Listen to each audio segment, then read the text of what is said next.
Briefly, a few facts about fallout.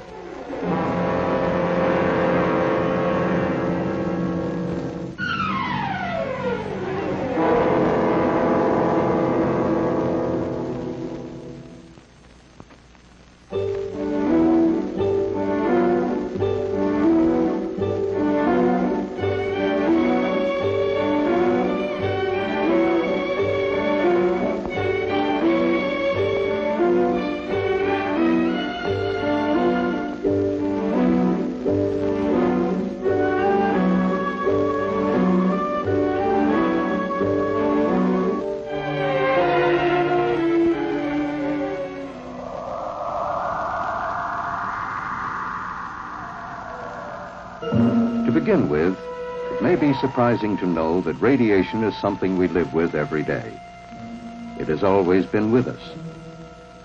Our own sun, like each of our millions of stars, is a raging nuclear furnace that shoots out showers of tiny particles along with invisible rays that we call radiation. In an average lifetime, a person might expect to accumulate about 10 Roentgens, not enough to affect his health. We don't worry about these small amounts of natural background radiation.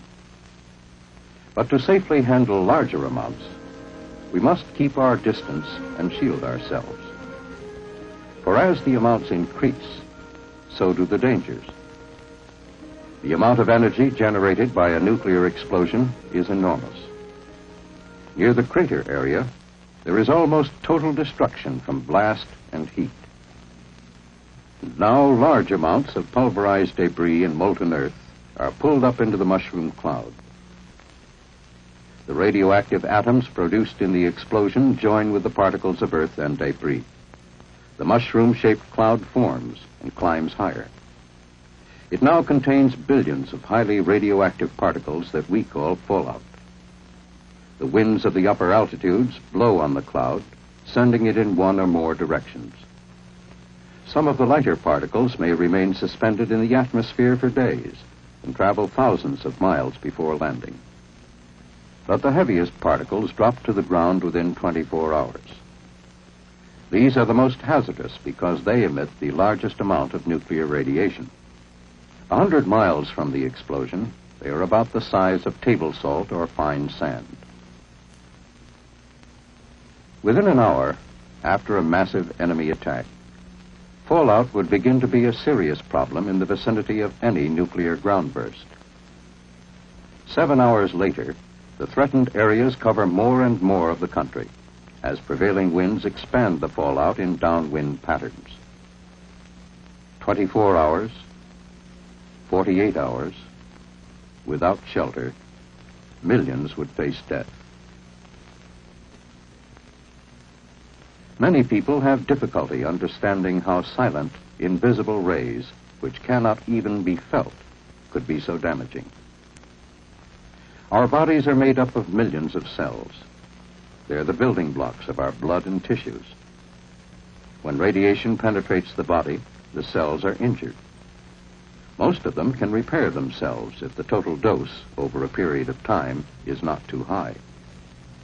But if radiation continues, the cells will be destroyed beyond repair. We measure radiation in Roentgens.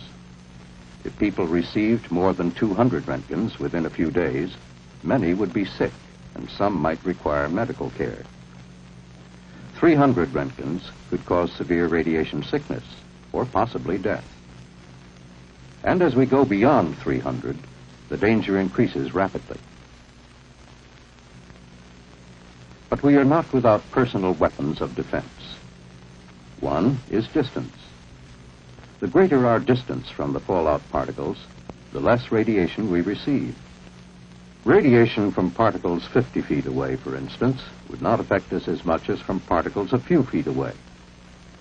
You would receive less radiation in the middle of a tall building than on the top or bottom floors, because there would be more distance and partitions between you and the source of the radiation, the fallout particles covering the roof and the ground around the building.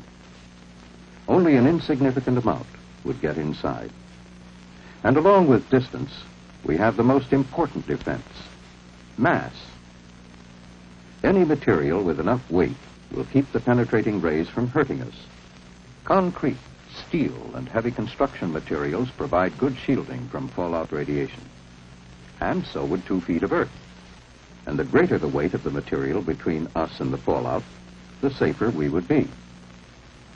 Taking a house as an example, it offers a small amount of mass and distance from radiation, but not enough protection in an area of heavy fallout. The fallout shelter is the best defense, whether in the basement of a single-family home or a large community shelter in, say, an apartment building. It offers the kind of protection from radiation you probably would need in case of nuclear attack. And along with mass and distance, we have a third invaluable ally, time. For deadly as radiation is, it has a fortunate weakness, a rapid rate of decay. Suppose a nuclear explosion takes place at 12 noon. By 1 o'clock, let's assume all the fallout is down. Then the total residual radiation would be at a high level. By 7 o'clock, it's down to 1/10. In 2 days, though still dangerous, it's only 1/100th. But in 2 weeks, it's only 1/1000th. So we would not have to take maximum precautions indefinitely. We need food and water to survive. But if fallout settles on your food, the food itself isn't harmed or made radioactive, since radiation only damages living tissue. You simply remove the fallout particles using everyday methods of food preparation, peeling, wiping, or washing.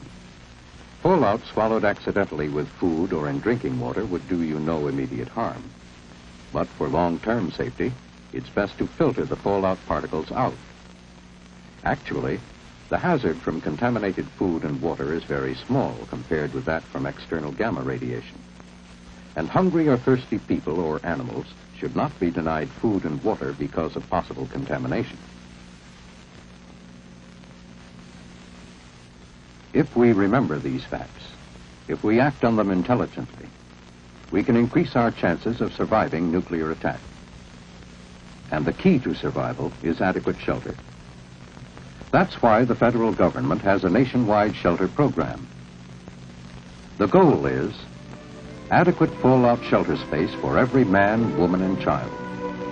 And this goal can be reached. For with knowledge of radiation, we can face the facts about fallout and take action to protect ourselves against this hazard of the nuclear age.